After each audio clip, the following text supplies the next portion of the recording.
Hey there, and welcome to the replay. I appreciate your time, so I'm going to jump right in. My name is Sandy. I'm with Socially Branded, and I'm a social media coach to entrepreneurs who have been there, done that with their content creation and still hearing crickets.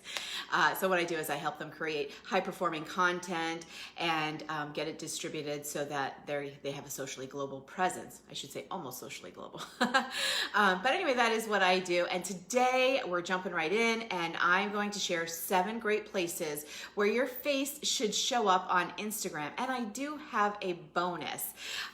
So stick with me. All right. Now I say show your face because honestly, your face does fuel the algorithms. They do look for your face. People look for your face. The algorithm looks for your face, or any faces, but your face is really well known. This is when they are trying to promote personal branding, and that's what we're doing. So if you think that sounds funny, try it. Go post a photo of you, and you could be creative. It doesn't have to be just like, big old selfie, but go post it and let me know how much better it does than say just a static photo, graphic, I should say.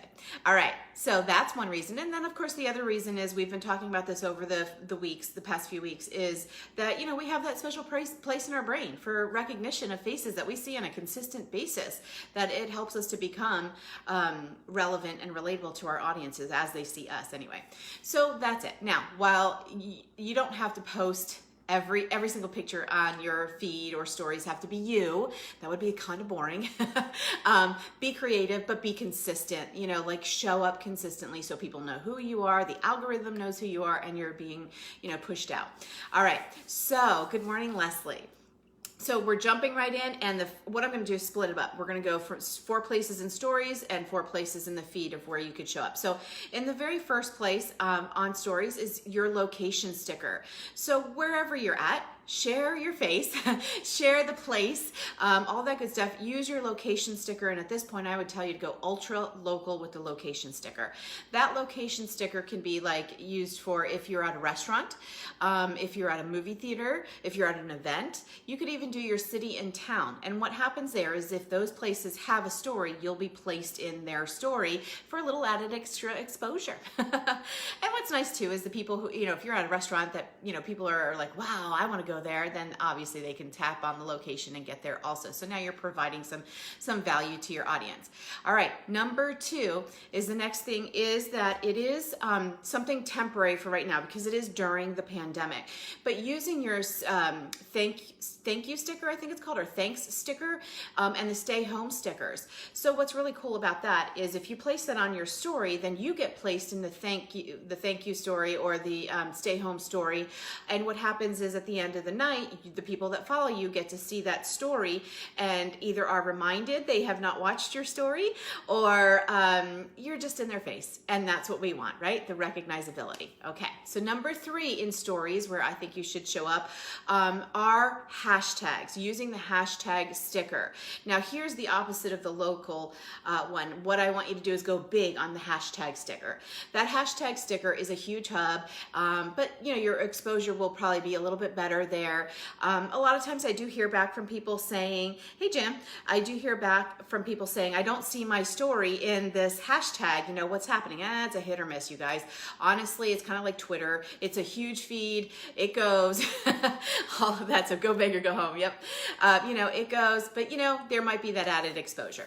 So number 4 in the stories you should be showing up in is at mentions. And now I know this sounds weird, but so say Leslie and I were at an event together. I tag Leslie. Now there's this unspoken gesture, I should say, with Instagram stories is that, if Leslie and I are together and I tag Leslie, Leslie gets the notification that her and I were tagged in the story. And then the unspoken gesture is that she shares it with her audience. So it exposes me to her audience. If people are curious, they can tap on my name and go to my account and see who I am and what I do. So there's an added exposure there. All right, now we're moving into the feed. In the feed, I need you guys to show up in your name field. Your name field is located underneath your smiling, beautiful face, your bio photo. There's that name field. There is searchability in those characters there. So what that means is, like Jim's a realtor. Jim can put Jim dash Michigan Realty. And actually, I would actually say to you to go ahead and go to the city, like use the city that you're in. So go ultra local there, because people would be searching your city if they want to move to that city. So your state, your real estate, you know, things like that. If you're a graphic designer, put graphic designer in there, virtual assistant. You know, we have to be social media marketing. We have to be creative with the characters in that line, because we only get 30. But what you also need to know is who your ideal client is, so that you can use the words they would be searching to find you. So use those cleverly. Is that a word? All right. So another place in the bio description that you want to show up in is in emoji searches. You know, in that bio description, we only get 150 characters. So what happens is we need to be really creative about using things to make, you know, words. So emojis are searchable. So you could use emojis in place of words. You can use emojis as bullet points. Make sure the emojis are applicable to your account, like who you serve and what you do. You know, you've got real estate, you can do, you know, a little house sticker.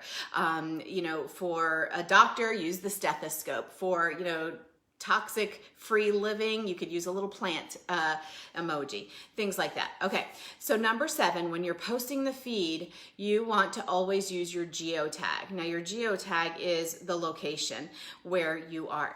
It's the same thing as the location sticker, only it'll say, you know, where was this picture taken? I believe it says something like that when you're filling out the description. So you want to show up there because, again, you know, people search locations, cities and states. They search those things. Not only that, you could be giving more valuable information to your client where you're at. If you are at a restaurant that you really love and they want to go, then guess what? You're providing the location where they can tap on it and figure out where that is in the world. All right, number 8, which is the bonus tip, and this is the hugest tip, and I'm only going to get, you know, like cut the surface on this. Our hashtags. If you're not showing up in hashtag hubs, you are not fueling your Instagram account. All right, they are the fuel. Food is my favorite. Mine too. They are the fuel of Instagram and how you're going to get seen. So again, you need to know who your ideal client avatar is to the core, because you need to be using the tags where they would hang out, where they're going to go searching things. And so their routines, you know, the people they follow, things like that. I mean, you really need to know them to the core. If you need to have a worksheet to go through your ideal client avatar, just reach out to me. I'll send that to you so that you can really define who this person is, so that you will be using the hashtags that they're hanging out in, so that it could draw that attention to you. So another big bonus on this one is you must also be in your hashtag hubs working them. And what that means is not only do you post your hashtags on your picture, you know, when you post your pictures, but you need to be going to those hashtag hubs and checking out the people that are in there, genuinely commenting with the people you want to connect with, getting into their accounts. Yes, it takes time, but this is the work that we signed up for as entrepreneurs and marketing ourselves. So while there's so much more to that, I can't get into it right now, but definitely what I'm going to do is put my link in the comments, and what you can do is schedule your time with me and get a coaching call so that I can clarify this if this is where you want to do. If there's another part of social media you're struggling with, do the same thing, you know, schedule your call with me. And I do ask that it's one per person, you know, but, you know, I really would like to provide that clarity for you. All right, so hopefully this all helps you on Instagram. Thank you guys so much for joining me. I appreciate each and every one of you, and I will see you on the socials. Take care. Bye now.